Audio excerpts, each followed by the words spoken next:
అదే RTV app వార్తల్ని క్షణాల్లో చదివే అవకాశం ఉంటుంది. ఒక న్యూస్ పేపర్, ఒక టెలివిజన్ ఛానల్ మీ చేతుల్లో ఎప్పుడూ ఉంటాయి. తల్లికి వందనం. గ్యాస్ డబ్బులు వచ్చినాయి, దీపం కదమ్మా. చెప్పండి, ఇంత పెద్ద మొదటి సంఖ్య అవరేలేదు కదా.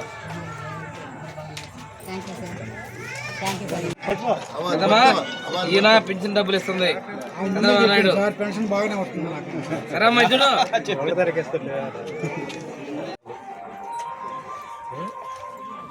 ఇల్లు కట్టుకుంటారు. ఈసారి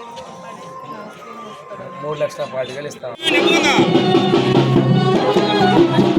తల్లికి వందనం. గ్యాస్ డబ్బులు వచ్చినాయి, దీపం కదమ్మా. చెప్పండి, ఇంత పెద్ద మొదటి సంఖ్య అవరేలేదు కదా.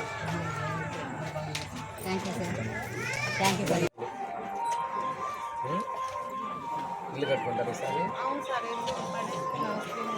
3,40,000 ఇస్తాం. ఈ కుటుంబానికి ఇవ్వాలనుకుంటున్నాం. ముఖ్యమంత్రి గారు పేదరికం లేని సమాజం కోసం B4 విధానం అని చెప్పి దత్తత తీసుకొని కుటుంబాలను ఆర్థికంగా వృద్ధి చేయాలి, విద్యాపరంగా వృద్ధి చేయాలన్నారు.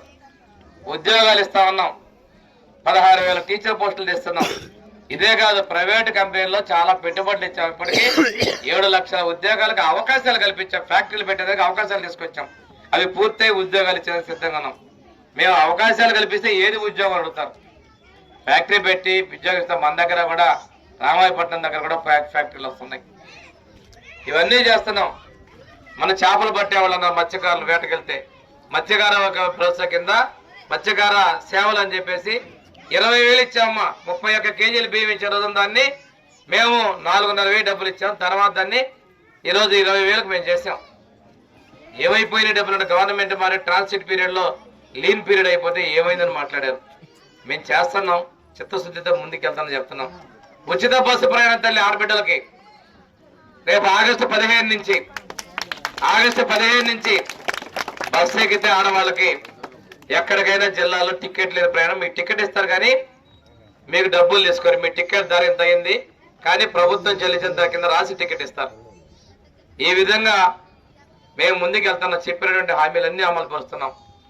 ఇక్కడ తీసుకున్నట్లయితే భూముల విషయంలో టైటిల్ డీడ్కి సంబంధించి ఉన్నటువంటి ఆ చట్టాలని కూడా, ప్రమాదకరమైన చట్టాలు కూడా మేము రద్దు చేసాం. ఈరోజు ఈనాం భూముల సమస్య ఉంది చింగరాయకొండలో. దానికి మంత్రివర్గ ఉపసంఘాన్ని వేసాం.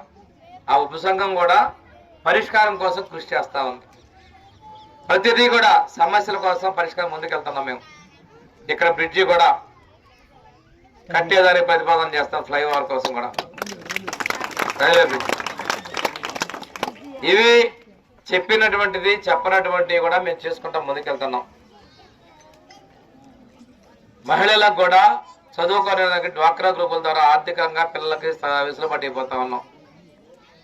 ఈరోజు విదేశాల్లో చదువుకునేదానికి కూడా ఈ అంబేద్కర్ ఓవర్సీస్ విద్యార్థి తిరిగి తీసుకొచ్చాం. SC STలకు అయితే దాదాపుగా 30 లక్షల రూపాయలు ఇచ్చే విధంగా త్వరలోనే స్కీములు ప్రకటించబోతా ఉన్నాం. ఇవన్నీ ఇంతకుముందు ఏమైపోయి నాకు అర్థం కావట్లా. ఒక సమర్థ నాయకుడు, అనుభవకుడు, పరిపాలనా దక్షుడు ముఖ్యమంత్రిగా ఉండి గత ప్రభుత్వంలో చేసిన అప్పులు తీర్చుకుంటూ దానికి వడ్డీలు కట్టుకుంటూ ఈరోజు రోడ్లు వేస్తున్నాడు, సంక్షేమాన్ని ఇస్తున్నారు. దీనికి అండగా జనసేన అధినేత పవన్ కళ్యాణ్ గారు పూర్తిగా ఉన్నారు.